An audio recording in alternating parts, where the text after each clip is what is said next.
On Saturday, my administration helped broker a full and immediate ceasefire, I think a permanent one, between India and Pakistan, ending a dangerous conflict of two nations with lots of nuclear weapons. And they were going at it hot and heavy, and it was seemingly not going to stop. And I'm very proud to let you know that the leadership of India and Pakistan was unwavering, powerful, but unwavering in both cases, and having these, they really were, from the standpoint of having the strength and the wisdom and fortitude to fully know and to understand the gravity of the situation. And we helped a lot. And we helped also with trade. I said, come on, we're going to do a lot of trade with you guys. Let's stop it. Let's stop it. If you stop it, we're doing trade. If you don't stop it, we're not going to do any trade. People have never really used trade the way I used it. That I can tell you. And all of a sudden they said, I think we're going to stop.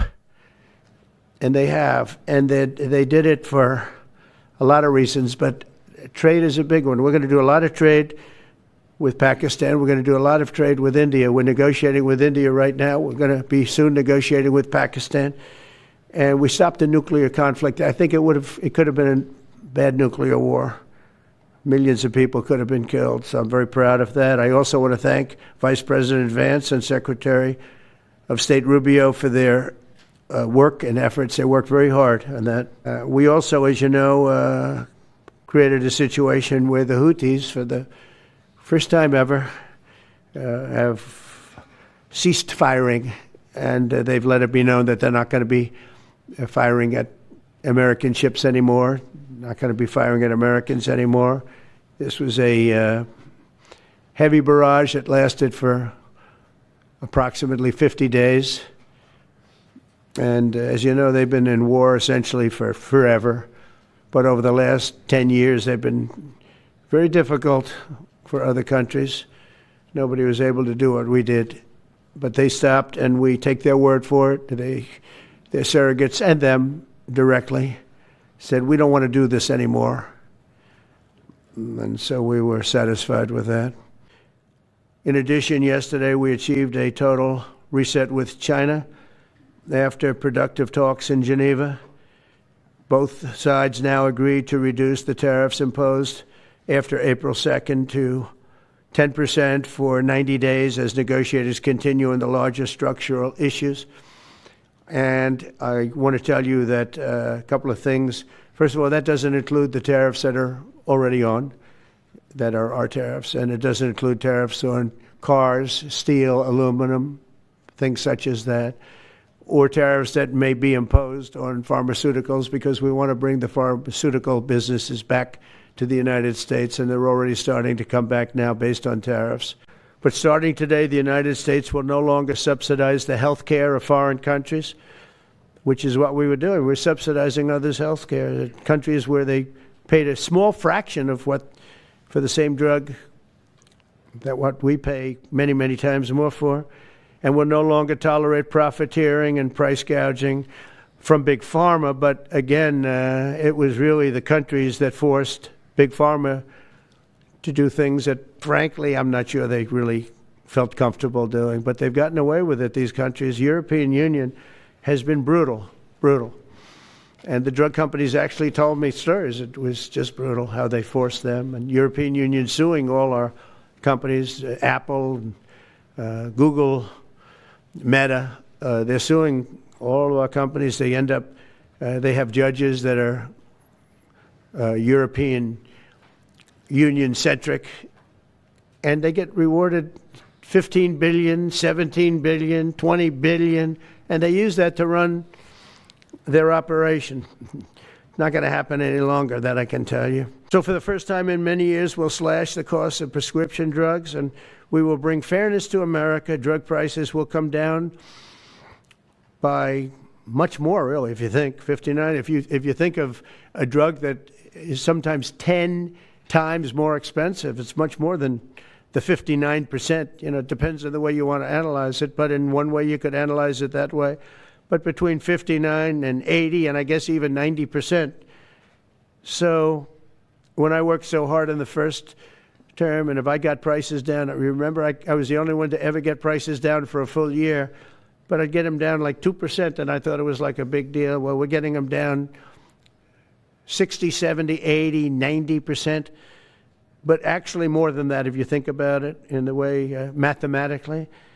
And Pharma has to say, we're sorry, but we'll not be able to do this any longer to these countries that have been so tough. They've been very tough, nasty. It's trade. It's trade. And Pharma is also very powerful, and the Democrats have protected Pharma. Today, Americans spend 70% more for prescription drugs than we spent in the year 2000. Think of that. Our country has the highest drug prices anywhere in the world by sometimes a factor of 5, 6, 7, 8 times. It's not like they're slightly higher. They're 6, 7, 8 times. There are even cases of 10 times higher. So that you go 10 times more expensive for the same drug, that's big numbers. Even though the United States is home to only 4% of the world's population, pharmaceutical companies make more than 2/3 of their profits in America. So think of that. With 4% of the population, the pharmaceutical companies make most of their money, most of their profits from America. That's not a good thing. Now, I think, by the way, I have great respect for these companies and for the people that run them. I really do. And I think they did one of the greatest jobs in history for their company, convincing people for many years that this was a fair system. And nobody really understood why, but I figured it out. For years, pharmaceutical and drug companies have said that research and development costs were what they are, and for no reason whatsoever. They had to be borne by America alone. Not anymore, they don't. But it's called most favored nation. We are going to pay the lowest price there is in the world. We will get whoever is paying the lowest price, that's the price that we're going to get. So remember that. So we're no longer paying 10 times more than another country. Whoever is paying the lowest price, we will look at that price and we will say that's the price we're going to pay. Most favored nations. That's what it is. One breast cancer drug costs Americans over $16,000 per bottle, but the same drug from the same factory, manufactured by the same company, is 1/6 that price in Australia and 1/10 that price in Sweden. 1/10 for the identical product. A common asthma drug costs almost $500 here in America, but costs less than $40 in the United Kingdom. So $40 in the United Kingdom, which is where this gentleman told me he paid a small amount for his shot. But think of that. So $40 versus $500. I am doing this for the American people.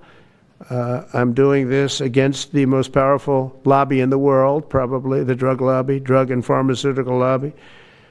But it's one of the most important orders, I think, that's ever been signed, certainly with regard to health care or health in the history of our country, and it's an honor to be a part of it. People who view that luxury jet as a personal gift to you, why not leave it behind? You're ABC fake news, right? Why not? Only ABC, well, a few of you would. Let me tell you, you should be embarrassed asking that question. They're giving us a free jet. I could say, no, don't give us, I want to pay you $1 billion or 400 million or whatever it is. Or I could say, thank you very much. You know, there was an old golfer named Sam Snead. Did you ever hear him? He won 82 tournaments. He was a great golfer.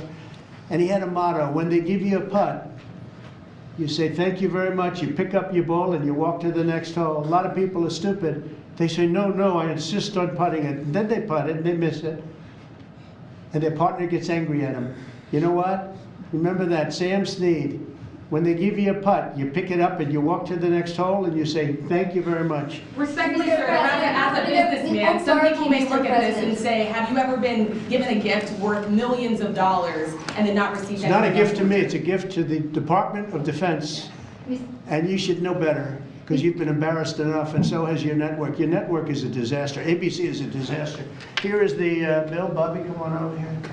Now you're talking about trillions and trillions of dollars. Thank you very much, everybody. Mr. President, a quick question about Turkey. Thank you very much. Thank you, sir.